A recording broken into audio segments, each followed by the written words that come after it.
Chapter 7. Dead Man's Coat. Stay? Why would we do that? Francis asked. Why shouldn't we? Jonathan answered. Were any of us really that happy out there? I mean, we've got a chance here. We can live here. Without grown-ups, without rules. Not forever, just for a while we could live here free. Doing whatever we want. Eyes blinked at him. Think about it, Jonathan argued desperately, knowing the boat was getting closer by the second. Out there we're just troublemakers, punks. Here, we could be kings. You're crazy. No, he's not. The voice was Sebastian's. He pushed himself off the wall and faced them all. He's right. We've got a winning lotto ticket here. We're just going to throw it away without spending any of it? The boys looked back and forth among each other. Don't you see? Sebastian demanded. How long have we all been here, besides Jonathan? 4 weeks? 6 weeks? 10? And all that time, we've been crapped on. Cleaning, working, eating garbage, kneeling on that stupid sinner's whatever, sleeping with rats. All 'cause of those jerks. And now, his eyes wandered out to the bodies behind them. And now they're gone. We can enjoy this. Eat whatever we want, whenever we want. Eat the Admiral's chocolate. Watch his TV. Use his bathroom, Tony added thoughtfully. I hear he's got actual toilet paper. Sleep in his big fancy bed, Miguel said. Go to bed whenever we want, Walter chipped in. With a light on, Jason squeaked. This is crazy, Colin interjected. You're all nuts. Don't be such a wussy, Colin, Sebastian said. Just for a couple of days, Jonathan argued. Like a little vacation. A vacation from grown-ups. No punishment, no problems. The tall redhead, Gerald, looked up at the building around them. God, he said quietly. This place would be amazing to play hide-and-seek in. There's plenty of food, Jonathan said. They stood quietly, each boy wrestling with his own thoughts. Colin shook his head and opened his mouth to speak, but Sebastian cut him off. We're doing it, he said, his voice hard and decisive. Just for a little while. But the boat's coming, Francis pointed out. Sebastian scowled and looked out at the ocean. We've still got like 5 minutes, he said. Oh, he's coming for his mail. Benny, do you know where the mailbag is? Sure, in the staff room. What about the guy, though? Won't he notice something? Jonathan shook his head. When I got dropped off, Mr. Vander didn't even talk to him. He stood in the shadows the whole time. Sebastian rubbed his chin roughly with his hand.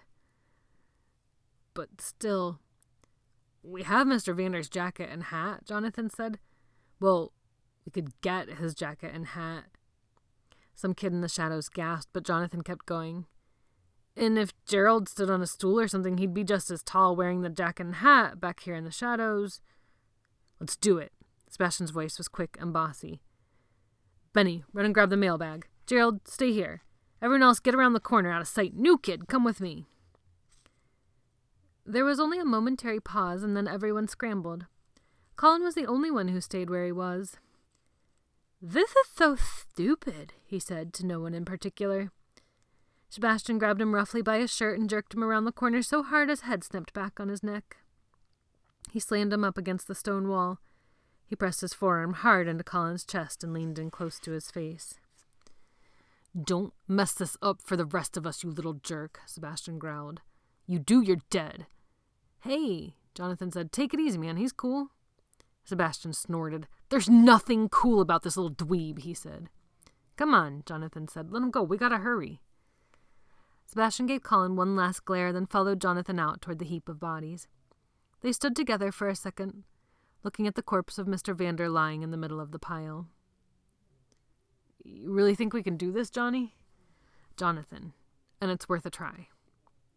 There was no time to be queasy or delicate. Sebastian knelt down next to the tall, stiff form and started pulling at his long blue coat. Damn, it's buttoned. Help me, will you? Together they frantically yanked the buttons through their holes. Jonathan kept his eyes on his fingers and away from the dead man's face. They did wander once, though. He saw the mouth half open, a bit of dry grey tongue poking out, saw a raindrop roll off the forehead, saw the swirling storm above reflected in the cloudy, unfocused eyes, and he almost lost it. His breath caught, his fingers fumbled, but he blinked and looked away and kept going. With the buttons undone, the boys started pulling the arms out of the sleeves. Mr. Vander's arms were incredibly heavy and stiff. Sebastian and Jonathan tugged and wiggled and jerked. Mr. Vander's head lolled and rocked from side to side, loose and floppy. Jonathan clenched his stomach and kept his eyes on his work. God, Sebastian panted. I thought I hated this guy when he was alive. They got one arm loose, and with a grunting heave, they rolled Mr. Vander over onto his stomach to work on the other. His face smacked against the stone ground with a sickening thud. Sebastian grabbed the cuff of the second sleeve and gave it a swift yank like a magician whipping the tablecloth off a table full of dishes. The jacket pulled free and Sebastian fell on his butt in a puddle. Grab his hat, Johnny. They raced back toward the gate, Jonathan holding the hat and the coat stuffed under Sebastian's arm. Gerald stood alone, scratching at his neck and looking uncomfortable. Put this on, Sebastian hollered, tossing Mr. Vander's jacket to him. He ducked low and peered out the gate. He's almost here. Man, I don't know if I want to put on a dead guy's coat. Sebastian shot him a dark look. Don't put it on and you'll be a dead guy. Do it. All you gotta do is stand here in the shadows. Big deal. Benny ran up, huffing and puffing, a canvas bag slung over his shoulder. He tossed it on the ground at Sebastian's feet. Gerald grimaced and pulled the long coat on. He pinched it between his fingers like a dirty diaper. The bottom of the coat piled on the ground. Jonathan gave him an apologetic look and handed him the hat. Gerald closed his eyes and plopped it on his head. It dropped down onto his ears. Sebastian stepped back to take a look at him.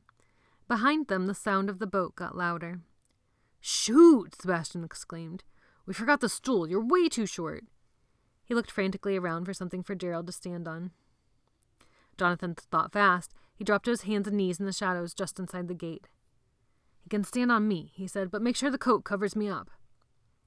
Sebastian pulled Gerald over and he stepped gingerly up onto Jonathan's back. He was a lot heavier than Jonathan had expected. The hard stone blocks ground into his kneecaps. He felt Sebastian adjusting the long trench coat as best he could to cover him. Wait, Gerald protested. How am I going to get the mailbag and give him ours? Outside, the motor got louder, then quieter as the gas was cut back. Sebastian, Jonathan hissed from the ground. You do the bags and try to stand between him and us. All right. What do I do if he talks to me? Gerald asked, his voice high and fast. Just grunt, Jonathan answered. He's here, Sebastian said. Showtime.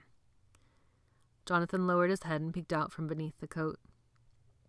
The dingy metal boat was just pulling up to the algae-covered stone steps. It was the same boat that had dropped Jonathan off the day before, but this time Patrick was alone. Hello, Mr. Vander, Patrick shouted good-naturedly as the boat bumped up to the stairs. Gerald didn't reply. Patrick leapt expertly out of the boat onto the steps, and a rope tied to the boat in one hand and a canvas bag over his shoulder. Sebastian stepped down to meet him, the mailbag in his hand. I'll trade ye, Patrick said with a smile. Sebastian just held the bag out. Patrick shrugged and took it, then handed his own to Sebastian. What'd you do to get the supreme honor of being Mr. Vander's little helper? He asked with a wink. Sebastian froze. Nothing. Jonathan winced from underneath Gerald. Patrick squinted at Sebastian. Ah, well, bet you won't be doing that again now, will he? He looked past Sebastian up to where Gerald stood atop Jonathan. How are you there today, Mr. Vander?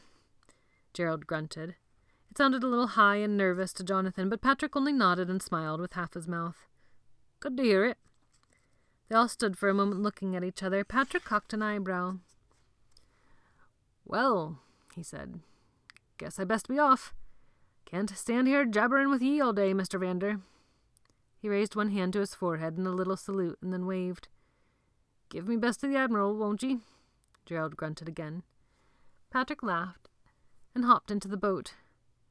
Looking back over his shoulder, he threw the boat into reverse and receded slowly away against the incoming waves. All three boys watched him, holding their breath. When he was far enough out, Patrick whipped the boat around and gunned it, chugging toward the mainland. He didn't look back. Sebastian turned and walked up the stairs, a triumphant sneer on his face. "Nothing to it," he said. Jonathan rolled his eyes. Gerald hopped down from Jonathan's back and tore the coat off like it was crawling with spiders. He threw the hat down on top of it. "I'm never doing that again," he cried.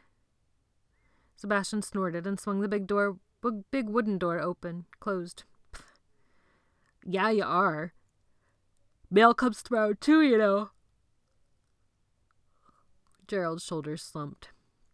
All the other boys were gathering around them. The rain had mostly stopped. Sebastian stood shoulder to shoulder with Jonathan. He still had the cocky smile on his face.